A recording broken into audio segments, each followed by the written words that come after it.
This is the Listen Up Future Nurse podcast, and you're listening to episode 5, Balancing Nursing School and Military Life, Insights from the Army RN. Join us with Daijah Cobb, also known as the Army RN, as she shares insights on balancing full-time nursing studies with part-time military service. With over 8 years of experience in both fields, Daijah offers invaluable advice and strategies for success, drawing from her experience as a registered nurse and a dedicated nurse officer in the Army National Guard. Explore her story and uncover practical tips for navigating the intersection of military and nursing careers.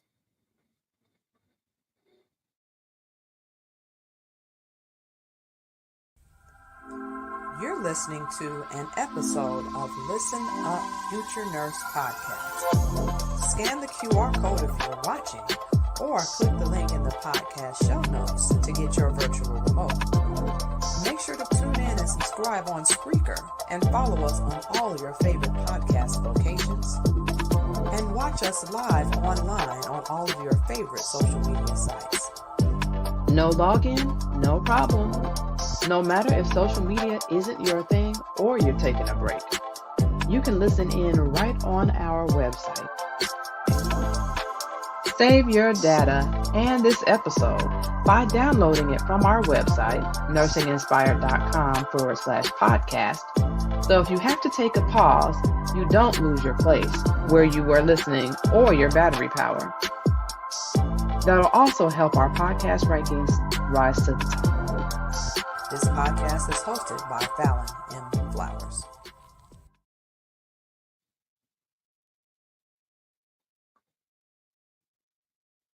Daijah Cobb, also known as the Army RN, has a rich background in both military service and nursing.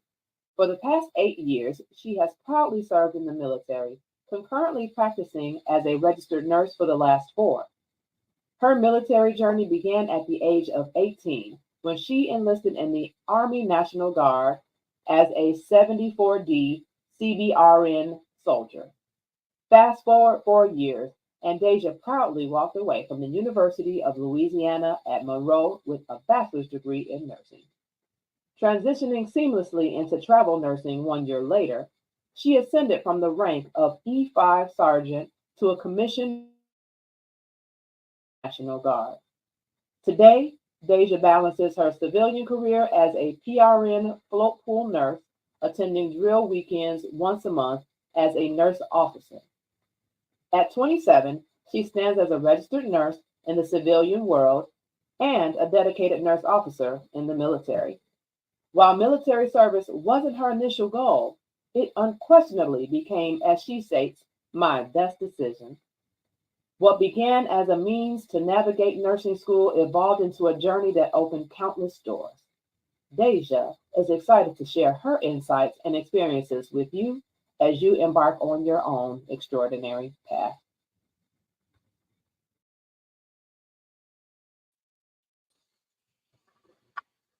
So, hello.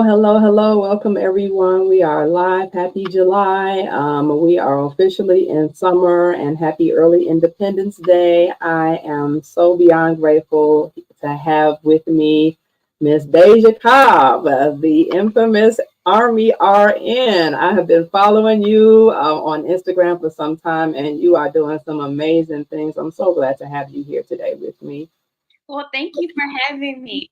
It's a pleasure, and thanks for the introduction. Yes, absolutely. We definitely got to talk some about this background, and just really have to say, just thank you for your service, and up for being a nurse officer. I mean, here you are, not even at the age of 30, and so superb. Congratulations, and congrats to you for all your achievements and all of your hard work. Well, thank you, and thank you for the support. Absolutely. I'm so glad to have you. So I wanted to first know actually from you. Could you tell our listeners and viewers where you are tuning in from today? So I'm actually tuning in from Dallas. Dallas, Texas is where I currently live, but I'm originally from Louisiana. All right, all right. So y'all know, y'all better support y'all fellow folks. Okay, either way, if y'all from Louisiana or Texas, this podcast episode. Okay, and of course, anybody that's watching, y'all can see here any of my Chi-Town folks from Chicago, Midwest. Come on, come through, y'all, and make sure that y'all share this podcast and everything, so that we can help those future nurses out there, so that they can hear more from the Army RN today. Okay, and so I wanted to jump into the first question that I have from you for you, and that is, can you tell us about some strategies that you may have developed that have effectively helped you to manage like your demands of working in nursing and also military at the same time? So I can say the biggest thing I had to learn was time management skills. There was literally no way I could have done this without managing my time properly. And it originally started back when I was in nursing school. Because nursing school was 5 semesters long. Then with me being in the military, I had to go to drill 1 week in a month. So I had to literally plan my studies around being in the military, going to school, working, and my drill sessions. So sometimes, like, my drill sessions was always Saturday, Sunday. Sometimes we had to come in early on Fridays, but typically our test days was on Monday mornings. So there were a few times where I would go to drill Saturday, Sunday and have a test Monday morning. Woo. Where my other classmates could cram in a weekend of studying, I couldn't do that. I didn't have that luxury. So it forced me to manage my time. And at that time, I was big on planners. So I would literally have to write down, okay, I got class this day, I got drill this weekend, I got work this day. And I would literally put down on my calendar, I'm going to study cardio today, I'm going to do drill today. And even if it was only for 15, 30 minutes a day, that's what I did. Like, I literally studied every single day while I was in nursing school. And just that little bit, those increments added up. Wow, That wow, was wow. one thing that I learned was time management. My God, my God. Yeah, because, just reading, over your bio and everything, you started off there first and then became a nurse. And so Right. you had to kind of adjust, while being a student and everything. And so, yeah, that time management piece is huge. I mean, just in general, I think just being a nurse in general, but also someone in the military, you have to be timely, You you cannot know. be late. That's another thing. Yeah. One thing you learn, if you're on time, you're late. You're on Yeah. time, you're late. I learned that early on in the military. At time 07, you be there at 6:45. Like, I Yeah. learned that early. Like, yeah, I've gotten smoked, as they would say in the military, for being on time. But that just means, like, if I was late, I might have to do push-ups, burpees, stuff like that. Lord have mercy. So for y'all that's looking to go that route, if you're already in the military, you already know what's going on there. But of course, if you maybe are in nursing school, or maybe you are a nurse and you're maybe looking to go into the military, just know you heard the word. You already know what's going on, what may happen. So you just better be in shape. I'll just tell you that. If you're not in shape, you're gonna get in shape. Yeah. And then, so you talked about the time management for like while you were in nursing school, and then how would you say now working? How is that with working now as well as being in the military? Well, I can say now it's a lot more flexible, because my civilian job, I work as a float pool nurse now, so it's not as demanding. Mhm. But the beautiful thing is that even with my drill, I know when I have drill months in advance. So they usually put out our weekly drill dates months in, like, almost a year in advance. So I already know those dates. But if I have something going on, I can always do what we call a split drill, which essentially means that I fill out a form, say, hey, I won't make it to drill this weekend, but I'll just come in and I'll make these days. So I've never really had an issue with that. And then on the civilian side, because I'm military, my job can't refuse me to do anything military related. So you can't, like, I work night shift. So you Okay. can't schedule me the night before I have to go to drill. Like, you can't do that. Okay. So either way it goes on the civilian side or on the military side, I plan it out in advance. Okay. So as long as I'm communicating with my leadership in the military, I have no issues. And then the same thing when it comes to my civilian job, I just show them my orders. Okay. So honestly, it is more. While I was doing travel nursing, same thing. When I would talk to my recruiters, I'll let them know, like, hey, I need these times off. I would request a certain times off for my drill weekends, and I never had problems with my recruiters getting different assignments either. But at the same time, it's military, so kind of have to give it to me because, you know. Respect. Bottom line, respect. Wow. Okay. I'm really glad that you were able to share this with listeners and viewers so that they can kind of better get an idea of, how possible this is, not only with the possibility, but being organized. I think there's a large part of that too. You have to be organized in anything you do. And I think planning is key. So if, for anybody that is a future nurse, you got to be organized, especially for nursing school in general, but even more so just going out into the work field. But if you are going to combine being in the military and being a nurse, you definitely need to be organized, which is what I always talk about, which I'm glad that I brought that up, is because everything I talk about with what I do is for students to be prepared, organized, and inspired, for sure. So I love that piece about that time management. And then, so I wanted to know more about your experience as a registered nurse and how that approached your, influenced your approach towards being in the military and vice versa. So honestly, the reason why I wanted to be a nurse had nothing to do with the military at all. So my little sister growing up had asthma. She had asthma really, really bad. So we're from Louisiana, a lot of agriculture, pollen. We got sugar canes in the backyard. So every single year around the change of season, like when it turns fall, like September is her birthday. And almost every year when she was young, she was hospitalized. Even to the point where she was home, like she even got homeschooled. That's just how bad her asthma was. So that's how I got introduced to the medical field, because of my sister. I was in the hospital with her a lot. And then every time, because she's only 2 years younger than me. And so we went to the same elementaries in high school. And she was always best friends with the nurse because she had to take her asthma machine with her to take her breathing treatment. So that's how I got introduced to the medical field. Now, as far as the military side is, the military, I was just trying to get my tuition paid for. If I'm being completely honest, I was trying to get my tuition paid for it. That's it. My two older brothers at the time had just joined the National Guard, and they came back. I was a senior in high school at this point, and they were like, yeah, Daijah, because they'll pay for college, and you only got to go to drill 1 week in a month and 2 weeks out the summer. I'm coming from a single parent household. Mama got 4 kids, 2 older brothers, me and a little sister. So I already knew, like, me to achieve what I needed to, I needed that supplement of income and support. So for me, the military was my way out.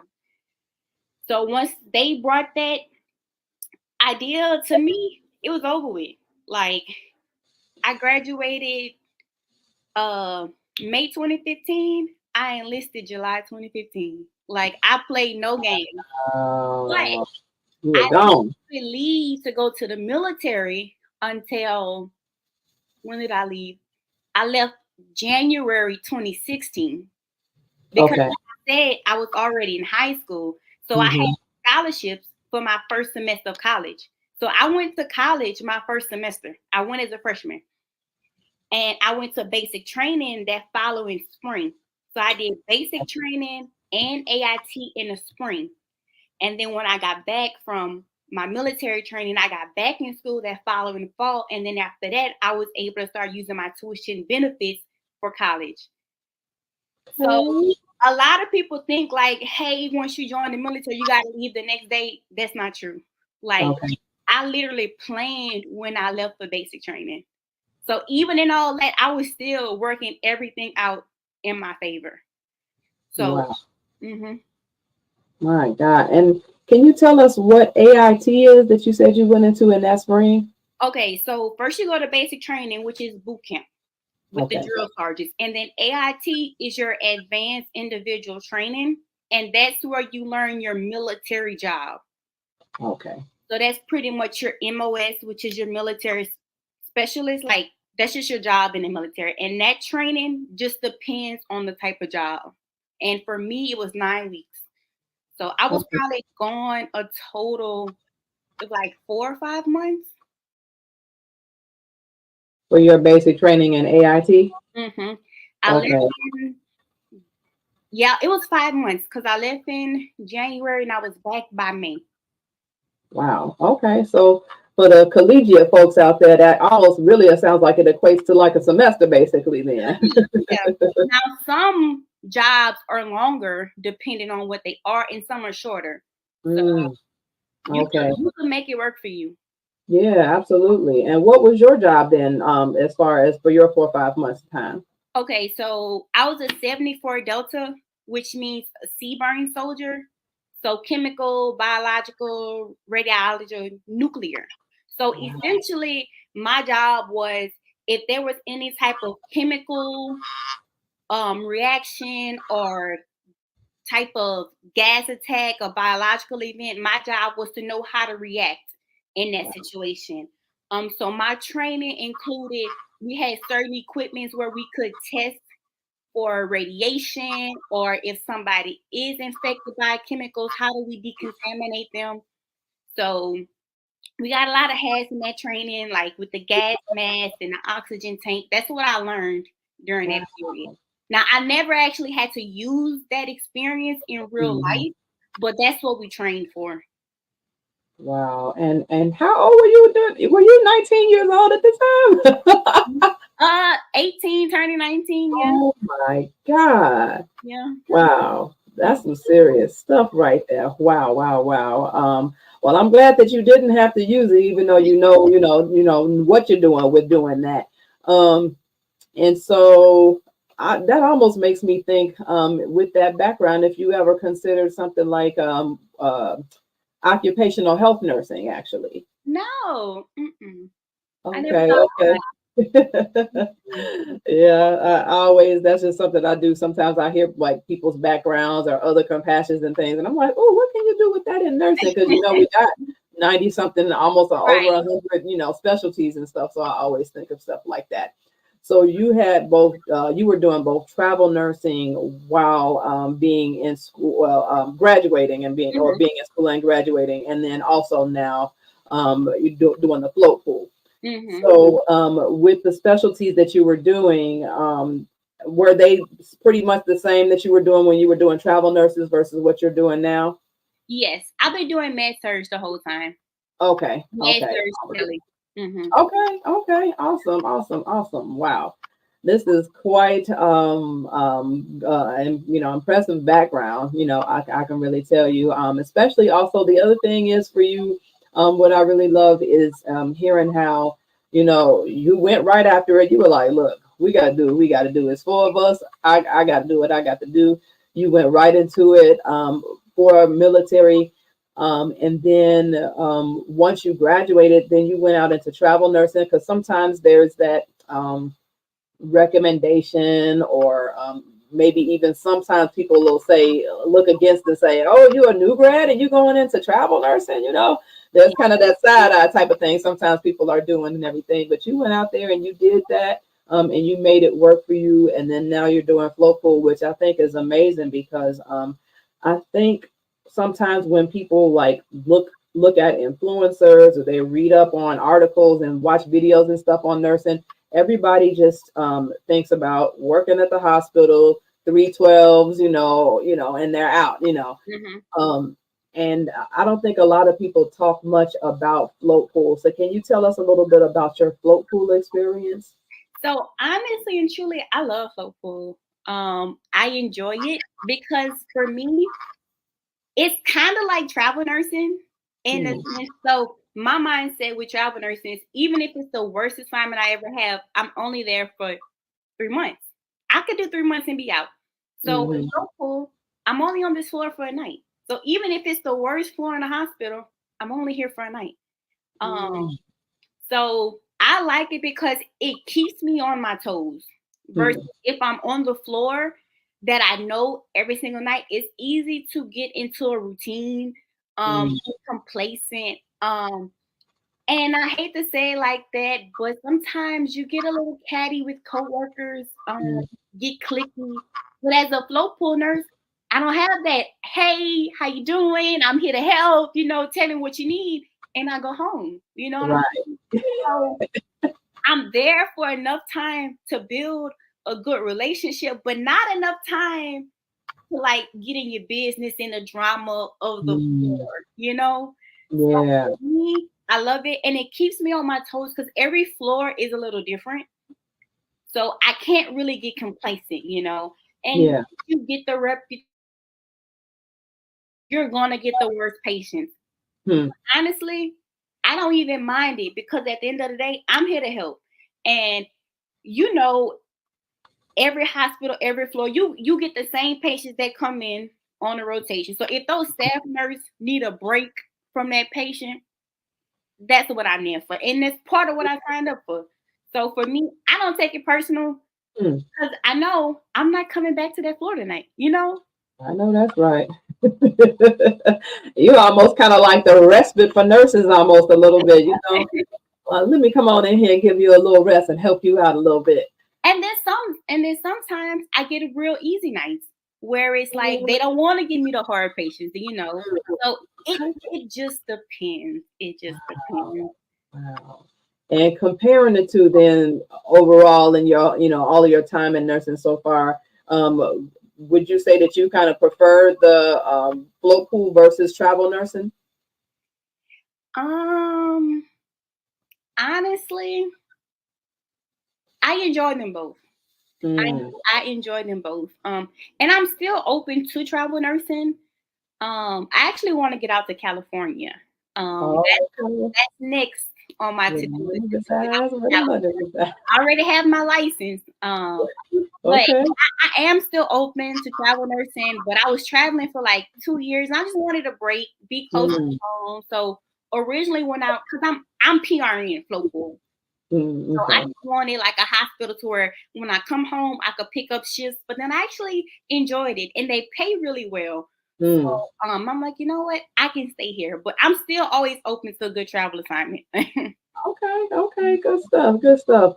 Well, I'm glad to kind of get your perspective because a lot of nurses and even future nurses, one of the things that they look at is things like travel nursing. That's like a buzzword now, especially after I think the height of the pandemic, people really were looking at travel nursing all the time. But not many people really talk about float pool. So I'm so glad to have you here to not only talk about your experience, with being in the military, but also working in the float pool as well. And you want to know what's crazy is even when I was in nursing school, I didn't know nothing about travel nursing. I didn't learn Mm, about travel nursing until I became a nurse. wow. Okay. Mm-mm. That's what I'm saying. I mean, nursing is just so diverse, and it just really depends on like what you've been exposed to in the past, the research that you've done. Some people, like you said, it's people probably listening right now that's like travel nursing, so that still haven't heard of travel nursing. And same thing with float pool, or even the possibility of being a military or Army RN as we have here today. So yes. I'm so glad for the representation because representation matters all day long. I'm gonna continue to say that representation matters.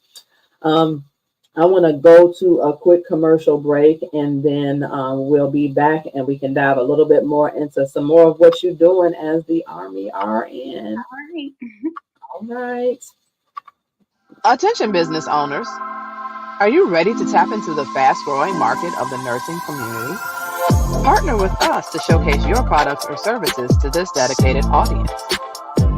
Nursing programs, especially at HBCUs, educational programs like CNA, phlebotomy, and CPR, healthcare staffing agencies, and businesses focused on self-care and mental health support.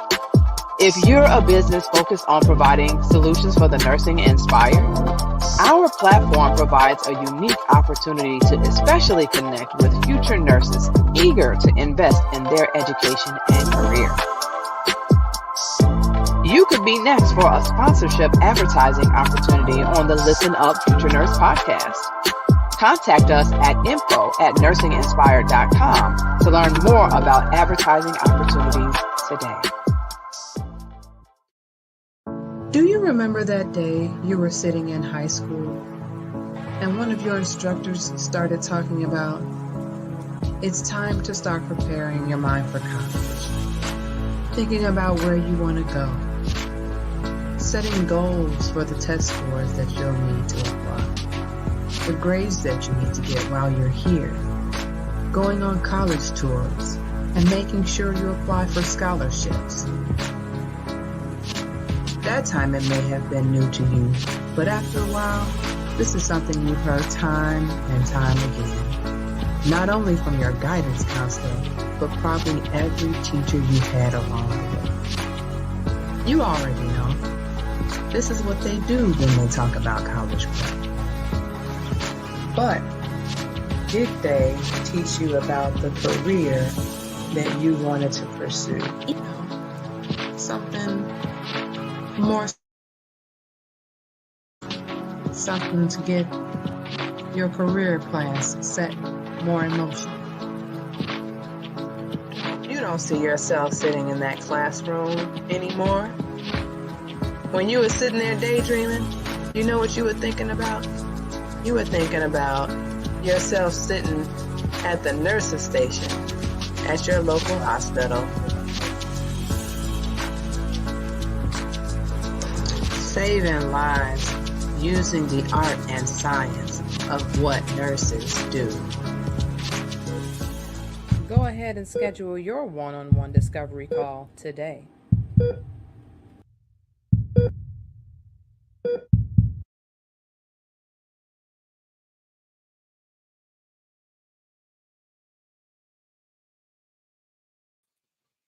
All right, and we are back. And so we are here today for everybody who is just tuning in. We are here with Daijah Cobb, the Army RN. We can't see it on your shirt right now, but she out here, she representing y'all, okay? This is the Army RN, so I had to bring her on to talk about what it's been like to be in the military. So you actually created a Facebook group, the Army Nurse Tribe. Can you tell us what inspired you to create your Facebook group and how it's been impacting your members with their military and nursing journey? So the reason why I created the group was because I was in the military 6 years and didn't know how to transition over to be a nurse officer. Mind you, I already had my degree. So really the Facebook group is for individuals who are either already in the military, interested in the military, and want to cross over to be a nurse officer or just to learn about nursing in general. So that's the premise of the group. Army, nursing, military, everything related. And we have about over 200 members in the Facebook group. And basically, it's just your opportunity to ask me questions, and any individuals who already have experience there, they can answer the question. So in the group, we have some people who are already in the military and some people who are just interested. Or we have a mom who wants to learn more information about her kid who wants to join the military. Okay. And then another thing I do for the group is once a month I do a live military and nursing Q&A session where we get on a Zoom call and they can ask me questions live, one-on-one, just so I can answer them right there on the spot for them. But that's why it was created, just to give that support, because I was, like I said, I was in for 6 years and didn't know how to be a nurse officer. So I'm like, that don't make any sense. But then once I found out, now I'm like, you know what? I'm going to share the information. Because funny thing is, I was actually going to get out of the military. I was about 6 years in. My leadership was like, Cobb, why don't you direct commission? And direct commission is when you cross over from enlisted to the officer side. And I was like, sir, I don't know how to do it. Like, I just kept hearing about it. And then one time I had a conversation with my old commander, and he was like, Cobb, how's nursing school? I'm like, sir, I've been out of nursing school for a whole year now. And so once again, same question. Why don't you direct commission? And I said, sir, I've been hearing about this thing and I don't know what it is. I don't know how to do it. And he was like, you know what? I was just deployed with this soldier who just did it. So he gave me her number. I called her and she gave me her recruiter. And after that, I spoke with that recruiter, started my package. 6 months later, I commissioned. And what's crazy is I commissioned a month before I was supposed to get out of the military. Wow. So that's why I'm still here. Because yes, I was CBRN. I was doing the chemical stuff. And I'm going to be honest, I didn't enjoy it. I was progressing in rank pretty fast. I was getting a lot of new soldiers. And I was just at the point where I wasn't enjoying my military career anymore. I felt like I just wasn't growing anymore. So I was going to get out. And personally, I feel like if the military is no longer serving you or you can't promote or progress, then it's time to leave. I didn't want to be that sergeant who was bitter and just here.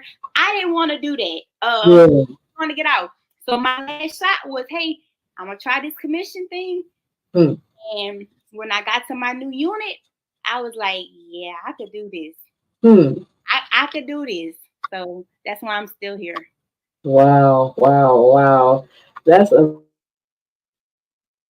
sometimes it's hard for people to come out and say, man, like I was about to quit that thing. I couldn't do it no more, So I'm grateful that you shared that, because sometimes, people just think of people in the military and say, we're always thanking, people for their service and, and there's this patriarchal type of thing that we're kind of thinking like it's, they're going into this for life. They're going to, retire. This is just how it's going to be, and I won't say that that's my specific opinion, but, you kind of gather that from people, I guess, just in day-to-day life. But, hey, you were feeling like this ain't my time no more. I don't think I can do this, but you still, you found the new way. You found a new path and a way to continue to enjoy and appreciate what you started, and now you're inspiring others, which is so amazing too with your Facebook group, which I absolutely love. And with that, I know that you're specifically in the Army. In your Facebook group, are there, because this is the Army Nurse Tribe, are there people that are in other branches of the military that still join or try to join your Facebook group at all? Most of the service members who are already in the military are in the Army, but I do have other like civilians who joined the group and they're interested in the Air Force or they're interested in the Navy. So for those individuals, I still share the knowledge that I have because for the most point, branch to branch, the military pretty much runs the same. Some things are named different in each branch. So there's been quite a few who are interested in the Air Force. And, I say, hey, the Air Force has the same thing. It's just called something different. I can't tell you what it's called, but, these are your next steps. So. Absolutely. And that's amazing. I mean, it's all about the next generation and just helping and each one teach one, really, and that's exactly what you're doing. You giving back, you found a space in an area where you didn't know what to do, how to do it, didn't know anybody else that was doing it. And once you found your way, you were, now you're sharing with others, which is, an amazing thing to be able to do. That's, that kind of takes me back to when I actually started my clubhouse a couple of years ago. And I did that for a couple of years. It was my student support Sunday for Black pre-nursing students. And I was like, I was one of very few Black pre-nursing students when I was going through, the whole process. And I didn't know anybody really who was going through it. And when I did, we didn't have social media and all of the stuff back when I was going to school to come together in one place and talk. But I greatly appreciate being able to give back, just like what you're doing right now, and allowing for folks of the same, mindset and everything, and need to kind of come together and have a community, because we really need community, because we can't go at this alone. Absolutely. Nursing by yourself and then you add in military. Yeah. It's not easy. It's easy to get lost in the sauce. But you just got to remember your goal and the reason why you joined, or the reason why you wanted to get into nursing school. You just can't lose sight, because nursing school was hard for me. Like, I didn't pass every test, you know what I'm saying? But I still knew what I wanted to do. So even despite how hard it was, I just kept going. I just kept taking it until one day, hey, today I made an A, but you just keep going. Hey. If you gotta see your way out, do that too. I'm like kidding, but not kidding at the same time for the listeners and watchers out there, because that's what we say. For anybody who's not familiar, sometimes we'll say in nursing, for related to nursing school, we'll say sometimes you got to see your way out. So if you get a C and you pass, hey, you made it. Absolutely. So you talked a lot about how organized you were and your time management skills were with being in nursing school and being a nurse. Would you say that you had any challenges at all transitioning between the military and civilian nursing and your roles between the two at all? I think my biggest transition was when I actually switched over from an enlisted sergeant to an officer in the military. Because on the enlisted side of things, I was used to it. And I'm still learning now when it comes to being a nurse officer in the military. Like, I learned how to be a nurse in a civilian world. I know how to be in a hospital, but those skills transition over in the military, but it's different, because you gotta understand your military. I'm a nurse in the military, but I'm a soldier first. Wow. So, okay. Yeah. And so that's one thing I don't want people to like, oh, I'm a nurse in the Army, I'm a work in a hospital. You might not. Because the purpose of the Army and the military is combat in war. So when I go to military trainings, they're not teaching me how to be a nurse. You already learned that. They're teaching me the the medical operations of the military. Okay. You know what I'm saying? And that's different. So yes, it sounds cute that I'm a nurse officer, but if I'm deployed being a nurse, do you know what that means? I'm taking care of wounded soldiers. Yeah. That's not fun. That's not pretty. And on that side of the world, it's still combat. So even though I'm taking care of a wounded soldier, that don't mean that's gonna stop a bullet from hitting me. You know what I'm saying? So even with all that, you're still a soldier first. So that means you gotta still be physically fit. You gotta pass weapons qual. Like, there's a lot that comes with it. So as cute as it might sound, you a soldier first. So, and I get a lot of people like, hey, well, do I have to deploy? The reality is, no matter you National Guard, Reserve, everybody may be called up to deploy. Like, I can't say you won't deploy, or I'll get people, well, I'm scared, or I don't want to die. People die in America every day. Car accidents, drunk drivers, random shootings, school shootings. It doesn't matter. You know what I'm saying? So I understand the fear, but you can't let the fear stop you. You can't let it stop you. But like I was saying, my biggest transition is learning the medical side of the Army, because it's different. Day when I go to drill, I'm learning something different, and the Army changes a lot. This year is this, next year is something different. So you have to be very flexible and adaptable.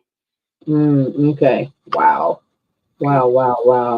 Yeah, that's very eye-opening, especially with you talking about that fear part and not letting it kind of overtake you, and just kind of keeping in mind those real, those real scenarios in which, hey, something can happen to us right here every single day at any point in time. So I think that kind of, I don't know, even though I'm way way too old to be going into anybody's military, that kind of, makes you kind of think about it differently, and kind of reduces that fear down even for myself, because I'm like, yeah, I'm nervous, uh, but that really helps to kind of bring that in perspective, but also with you kind of being real about, hey, that whole nurse officer, yeah, you hit a title, but let me tell you what's really going on here, and everything. And so um, for and I wanted to make sure I have a good understanding. So when you are have the title nurse officer, if you were not a nurse and you just remain in the military, for instance, if would you still be able to have gone from one rank then to officer? What do you mean? Is that, I guess, is that the very first? Because you said you had people that were kind of coming up under you, so I'm kind of, Okay. you know, Okay. So when you first join the military, you usually start off enlisted. So you have a couple different rank structures. So you have the enlisted who come in as privates. okay, So it's like your E1, your E2s, your E3s, your E4. So from E1 to E4 are like your lower enlisted soldiers. Then you get to E5, and then you get into your sergeants. So when I came in at 18, I was a private. I was the lowest person on the totem pole. And then I moved up the ranks. Um, I was an E5 sergeant before what I did was called direct commission. Now, direct commission means you went from enlisted to officer. So when I came in on the officer side, I started off on the bottom of the podium of the officers. So I was an O1 officer. Now it's still higher than like an E5 sergeant, but I'm on the officer side. And the thing okay, about being an officer, you have to at least have a bachelor's degree. So okay, for my people who already have a bachelor's degree or a doctor's degree, you can get in the military as an officer and skip basic training and AIT. wow, Yes. So that means you don't have to get the drill sergeants yelling at you, none of that stuff.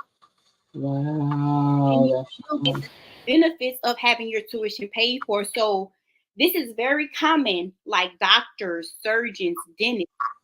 They'll join the military with their degree and their license. Um, and because they have so much time and like because they have so much experience in their civilian world as a doctor or a surgeon or a nurse, they'll actually move up higher than an O1. So potentially they can come in with more rank and more pay. wow, wow, wow. Depending on the needs of the branches, like the Army, the Air Force, the military, they'll give you a bonus. They'll give you a sign-on bonus. They'll pay back your student loans. Um, so I hope that kind of answers your question. Definitely did. Thank you for clarifying that for me, because I think I have heard about how you can, if you have a degree, you can be an officer, but you were actually already in the military and Right. then went for your bachelor's, and you, so you really worked your way up. Yeah. So yeah, because now I see what you're saying. So because somebody else who maybe went for their BSN and then decided, hey, I want to join the military, and I just want to, do that for whatever reason they're going to do it, and maybe including things like having their tuition paid for maybe their master's or doctorate in nursing. They would come in as an officer of some, some rank, and be able to go from there. Okay. But I do want to say this. For anybody interested in that, it has to be a bachelor's, not an associate degree. Okay. And the reason why is even though for us on the civilian side, an associate nurse and a bachelor nurse are still RNs. But in the military, all officers have to have a bachelor's degree. Okay. So an associate nurse cannot be an officer in the military until he or she has her bachelor's degree, and then they could be an officer in the military. Okay. Okay. Thank you for pointing that out. Absolutely. Yeah, and thank you for also stating that. For the people in the back, don't know, yes, folks that have an associate's or bachelor's degree are both considered registered nurses or RN, taking the same NCLEX licensure examination to become a nurse. And depending on what state you're in, there's, can be for some folks only $1 difference in pay, but that's a whole nother podcast and episode and stuff. But yeah, I believe it's still kind of the same here in Illinois. And then I'm seeing you say yes, so I'm imagining for you in Texas, it's the same. Mm-hmm. Yeah, that's something else.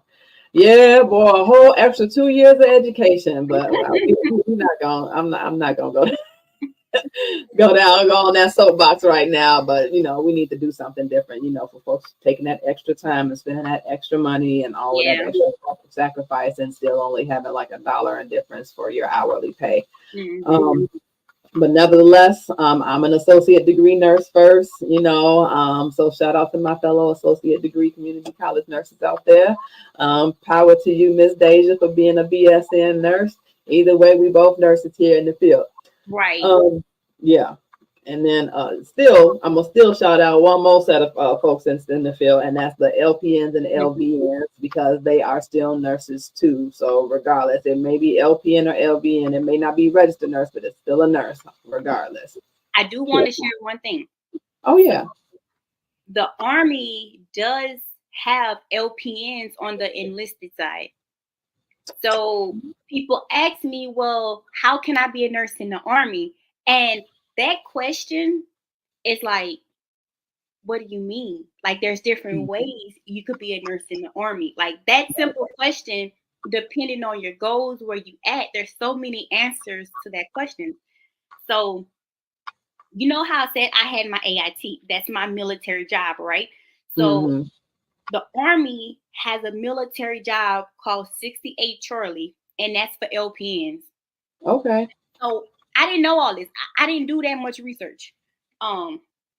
So when I graduated at 18, I could have picked 68 Charlie as my MOS, meaning my military job. Okay. So that means instead of me being gone for like 2 months, I might have been gone for a whole year. And after that year, I would have been an LPN. Wow. I'd have been an LPN. And then I'd have been an LPN in the Army. So if you want to join the military as a nurse when you first get in, that's really the only way to do it, because that's the only training that you actually get as a nurse. Now, we do have some programs where they help you transition to be a nurse officer, but like that's a whole nother story. But we do have LPNs in the Army, and they're enlisted. They're not officers. They work in the clinics, the TNC, stuff like that. But we do have LPNs in the Army.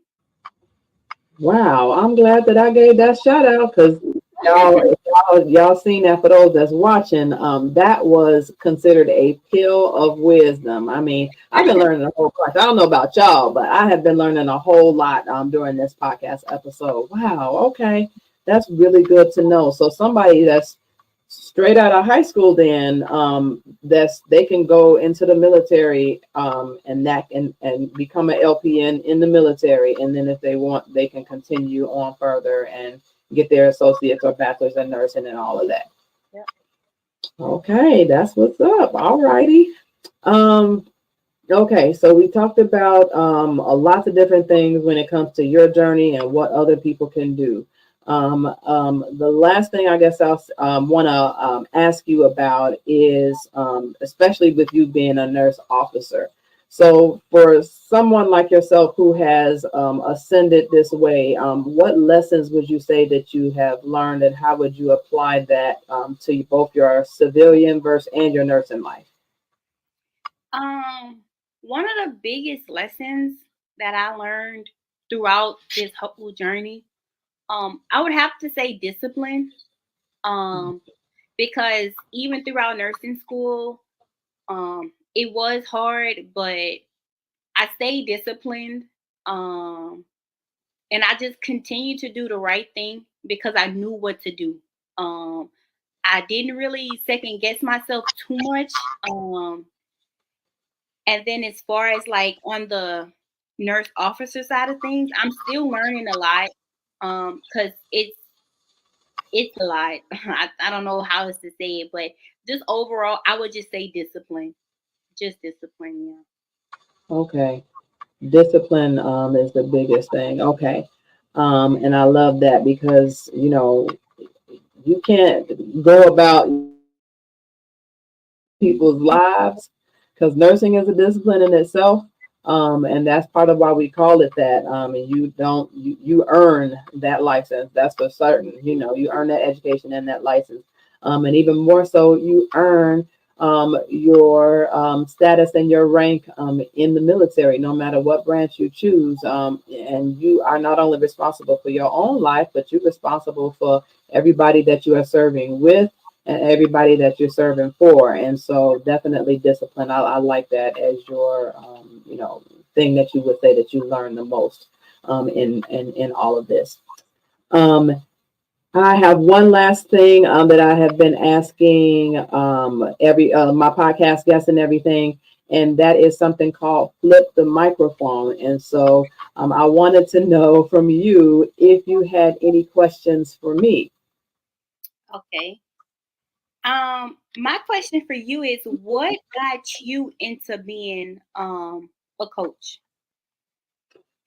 So what guided me and still pushes my fire to guide me into being a coach is um, the social listening. So for those who are business owners and entrepreneurs, you know about this.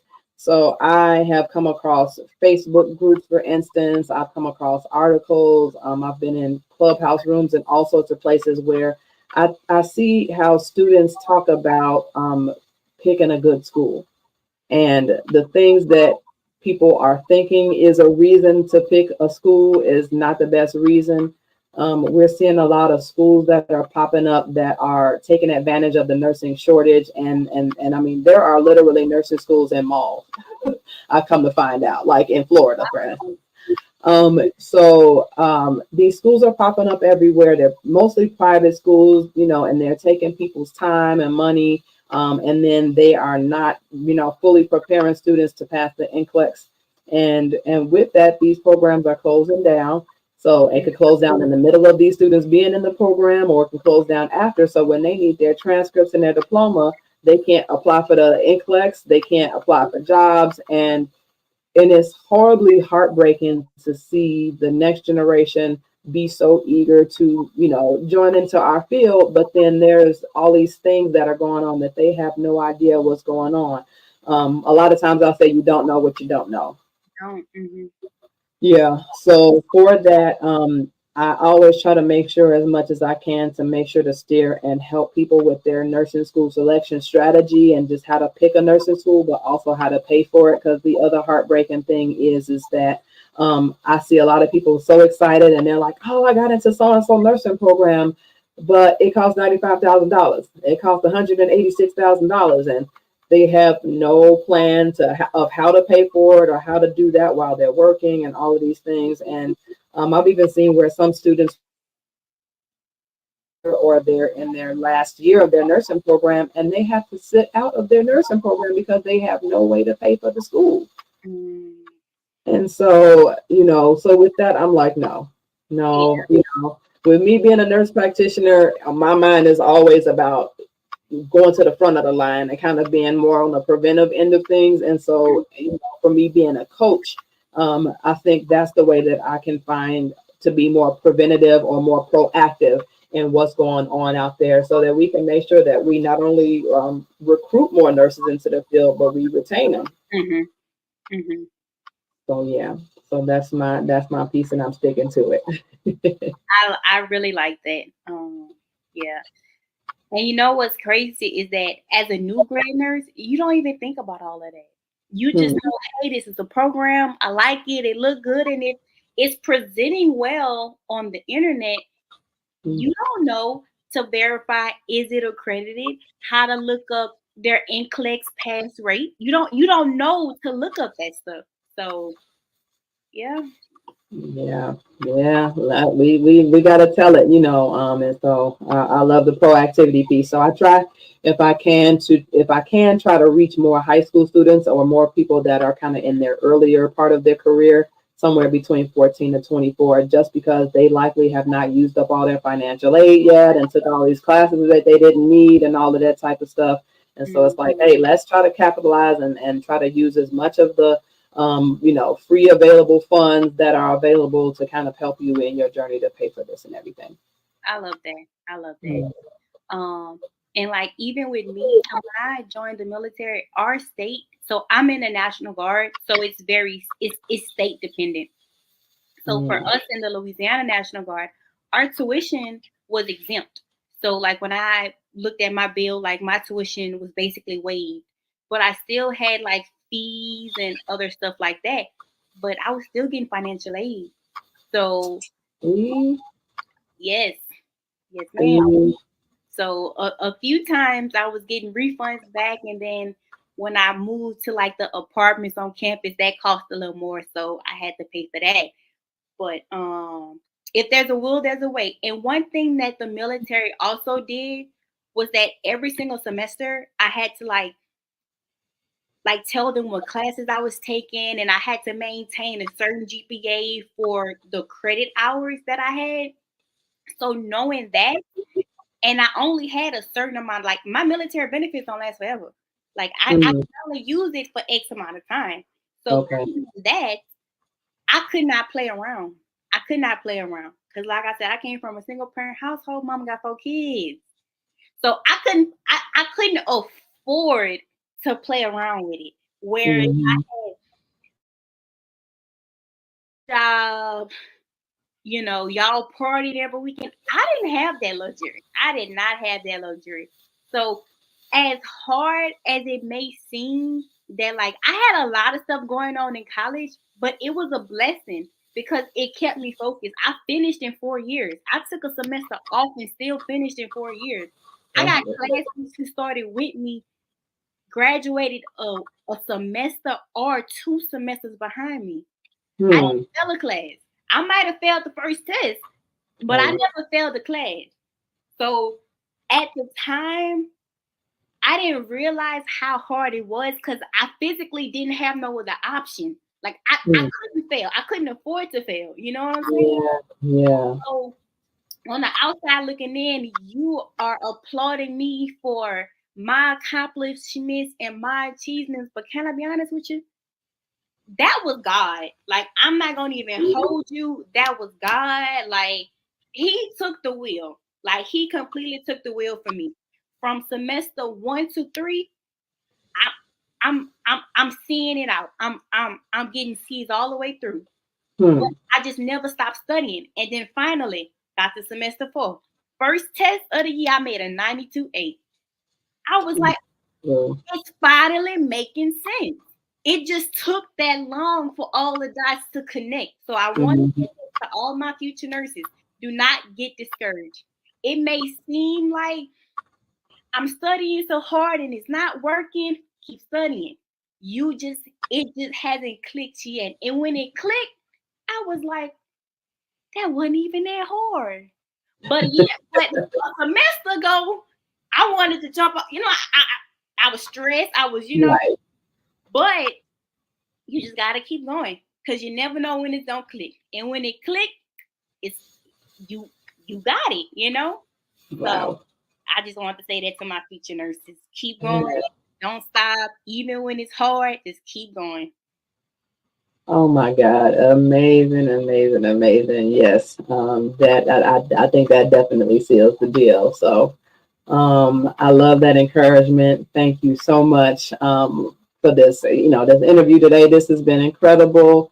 Thank you for inspiring the next generation of nurses, but also any future Army RNs or anybody that's going just into the military. Either way, thank you again for your service. Again, happy early Independence Day and 4th of July. Did you have any closing thoughts that you wanted to share, how we can follow you, reach you, or any announcements or anything? So first of all, thank you for having me. for being on your platform. I love everything about this. You're doing great work here. I wish I was able to listen to this podcast when I was growing up. But you can follow me on social media, the Army RN, TikTok, Instagram, YouTube. You can connect with me there. And also, if you haven't already, you're interested, I have a Facebook group called Army Nurse Tribe, and you can join our Facebook group, and you'll be able to stay connected with everything. All right. Well, y'all heard it. Y'all heard it. Thank you so much again, Miss Daijah. Yes. All right. Well, you have a great one. Thank you for joining, and thank you everyone who was listening and watching. We'll see you all the next time.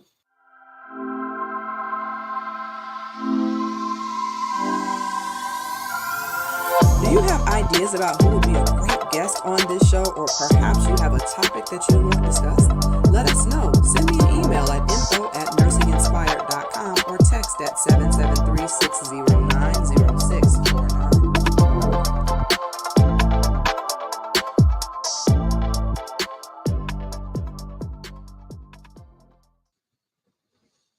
What a great episode. Nursing Inspired family and visitors. Did you know that this podcast has a supporters club? By becoming a supporter of the show for just $7 a month, you can play an active role in helping me to continue producing the content that you love. You can also consider making a one-time donation by donating something like 5, 10, 15, 20, 25, 30, 35, 40, you know the rest, to support everything that I'm doing just in general with Nursing Inspired. When I go to vendoring events and exhibitor events, and I give away giveaways to the youth and have raffles and different things like that to inspire the next generation. So either way, if you would like to support through the Supporters Club for $7 a month, or in other ways, we got a Cash App, y'all. And then for students that are interested in becoming a coaching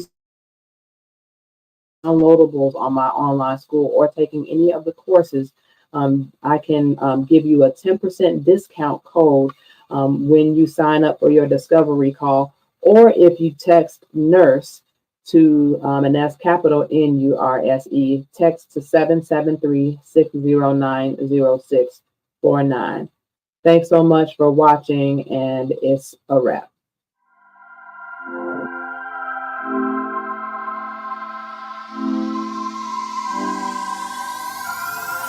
All right, it's a wrap. Make sure to watch us live, listen to your favorite podcast locations, leave us a review, or if you'd like to reach out to support this podcast, reach out to me as a speaker, or sign up for coaching, please use your virtual remote. You can give us a review on your favorite place to listen or watch this podcast, such as Google, Yelp, or Trustpilot, and you can reach those from the virtual remote as well by scanning the QR code on the screen, or by visiting bit.ly/FutureNursePodcast. Love what we're doing and want to create live streams like this? You can access the sign-up referral link in the show notes for StreamYard. If you'd like to be organized like the virtual remote, consider making one for your next event, or as a link in bio with Societap. Please support this Black female-owned company and get yours today.